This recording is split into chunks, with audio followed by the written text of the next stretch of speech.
If you've ever been to a wedding, you're probably pretty familiar with today's second reading. In fact, if you got married and a portion of that passage wasn't read at your wedding, you may not be validly married. I'm pretty sure there's some sort of canonical bylaw or something which dictates that the love passage from 1 Corinthians has to be read at every single wedding ever. Obviously, I'm joking, but while this passage is not required reading at Christian weddings, maybe it should be. We tend to approach marriages today with a pretty deficient view of what love is, of what love entails. People get married because they fall in love or because the other person makes them happy. Maybe because you complete me. Marriage has become a celebration of romantic love and a pursuit of the dream of living happily ever after.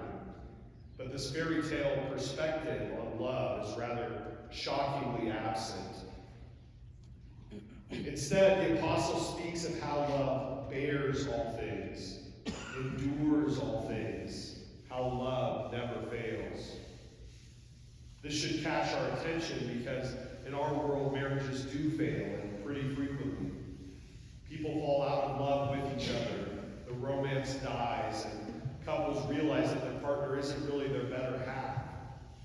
Perhaps instead of completing them, they find that their spouse is actually preventing them from becoming their truest self. And so maybe it's fitting that we read the love passage from St. Paul's epistle to the Corinthians at our weddings. Perhaps we need to revise our fairy tale happily ever after view of love. As the apostle says, when I was a child, I used to talk as a child, think as a child, reason as a child. But when I became a man, I put away childish things. Truly, love is the greatest thing in the world, but our understanding of what love is needs to evolve. And I'm not saying that romantic love is bad. I am saying that our society's perspective on romantic love is a bit childish. Our society presents us with a version of romantic love as conceived of by Disney or Hallmark, or worse, romantic relationships as modeled for us by the Kardashians. Pope Emeritus Benedict, in his encyclical Deus Caritas Est, God is Love, talks about all the many things that the word love can convey. He writes, we speak of love of country, love of one's profession, love between friends, love of work, the love between parents and children, love between family members, love of neighbor, love of God. But amid this multiplicity of meanings, one in particular stands out. The love between a man and a woman, where body and soul are inseparably joined, and human beings glimpse an apparently irresistible promise of happiness. This would seem to be the very epitome of love. All other kinds of love immediately seem to fade in comparison. Now, we may be surprised that Pope Benedict would talk about the love between a man and a woman as being the epitome of love. As Christians, we might even say, well, wait a minute, what about divine love? Wouldn't agape love, the love of God, be our best example of love? According to Pope Benedict, while there are differences between romantic love, or eros, and divine love, or agape, there is also a unity. In his encyclical, Pope Benedict goes on to say, God is the absolute and ultimate source of all being, but God is at the same time a lover with all the passion of a true love. Romantic love is thus supremely ennobled, yet at the same time it is so purified as to become one with divine love. The Song of Songs in sacred scripture is explained by the idea that these love songs ultimately describe God's relation to man and man's relation to God. In other words, human romance and marriage is meant to reveal to us the type of love and relationship that God desires to have with his people. In the Old Testament, when God speaks, of his people breaking covenant with him, he calls them adulterous. And in the New Testament, the church is described as being the bride of Christ. St. Paul writes of human marriage, and he says, this is a great mystery, but I am applying it to Christ and the church. Deus Caritas S goes on to say, corresponding to the image of a monotheistic God is a monogamous marriage. Marriage based on exclusive and definitive love becomes the icon or the picture of the relationship between God and his people, and vice versa. God's way of loving becomes the measure of human love. This then is the connection between romantic love and divine love. Romantic love promises infinity, eternity, a reality far greater and totally other than our everyday existence. Divine love makes good on this promise, revealing to us a love which becomes concern and care for the other. No longer is it self-seeking, a sinking into the intoxication of happiness. Instead, it seeks the good of the beloved. It becomes renunciation, and it is ready and even willing for sacrifice. I want to share with you an encounter I had recently with this sort of divine, self-giving love. My family and I had gone out of town on vacation for a couple of weeks immediately after Christmas, and literally the day before we left, we had to change our plans. We canceled our cruise because they were keeping ships out of ports due to the Omicron virus. We decided to go to Disney World in Orlando instead. So my daughter-in-law and her sister spent all day the day before we left making us custom Disney t-shirts, even though they weren't going on vacation with us. They just wanted to surprise us with that. We barely made it out of town as the heavy snow was beginning to fall and trees and branches were starting to come down. My oldest son and my daughter-in-law were staying at our place to watch the place for us. And the night we left, the power went out. And it stayed out for 2 weeks while we were gone. While we played at Disney World, they managed to take care of everything at our house for us. They kept the dog and the chickens alive. They threw out all the food in both our fridges that went bad, and they cleaned out the fridges and the chicken coop. And they managed to save all the meat in our freezer, even though they had to put it in bags and hike it out to the main road because there were so many trees down across our road that we couldn't get out. When we came home, we all came down with COVID and had to self-isolate. And that night, a driver from Instacart showed up with groceries and medicine they had ordered for us. And they did the same for my parents. This is what agape love looks like in action.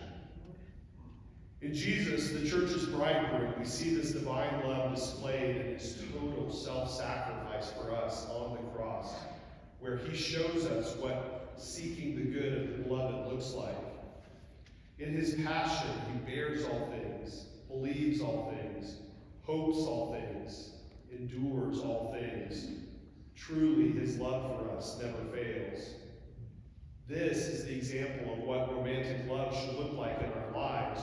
Romantic love is not Disney's fairy tale ending, but rather it is Mel Gibson's The Passion of the Christ. This is why St. Paul exhorts husbands to love your wives just as Christ loved the church and gave himself up for her. I think this is why Pope Emeritus Benedict can say that the romantic love we see displayed between a man and a woman can in some way be a perfect example of what love should be. Inasmuch as our marriages correctly mirror the relationship which Christ has with his church, they reveal to the world a love that is sacrificial and seeks the good of the other. They reveal a romantic love which has been elevated by divine love, such that eros becomes agape. Instead of seeking only our own happiness and well-being, we are willing to sacrifice for the happiness and well-being of another. Christ tells us that there are only two great commandments: the command to love God with all our heart, soul, and mind, and the command to love our neighbor as ourselves. And then in his teachings, he extends the concept of neighbor to include everyone we interact with. We see this in the parable of the Good Samaritan and in his call to corporal works of mercy, caring for the poor and the hungry, welcoming the alien and the stranger. visiting the sick and those in prison, and seeing in everyone we encounter the face of Christ himself. In the gospel reading for today, Jesus is revealed to be the one who brings glad tidings to the poor and proclaims liberty to the captives. But we also see that this proclamation extends beyond the nation of Israel into the whole world. The love of God and the good news of the gospel is not meant to be restricted to God's people alone, but rather his love is extended to those who are outside of Israel, to the widow of Sidon, and to Naaman the Syrian. God's love is such that we are all invited to become members of his family, to share the Trinity's own relationship of divine love, and to extend that same divine love to everyone we come in contact with. I would like for us to pause for just a moment and picture our spouses, our families, our neighbors, everyone in our communities, all those we come in contact with, and yes, even our enemies. With all those individuals in mind, I would like to read again to you the words of St. Paul from the second reading today. Love is patient. Love is kind. It is not jealous. It is not arrogant. It is not rude. It is not self-seeking. It is not quick-tempered. It does not hold a grudge. It does not rejoice over evil, but rejoices with the truth. It bears all things, believes all things, hopes all things, endures all things. Love never fails.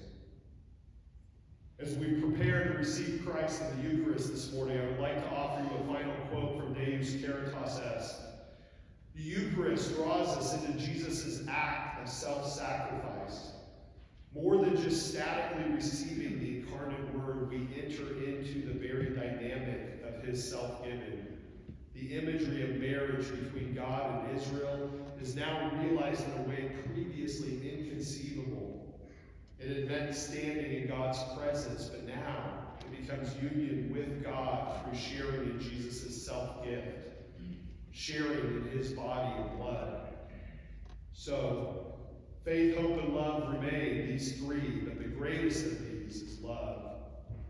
Brothers and sisters, let us strive to be conduits of love to all we come in contact with, whether within our immediate families and communities or without. May our marriages, our families, and our very lives reveal to the world the divine love that God has for us and his desire to enter into this relationship of love with everyone.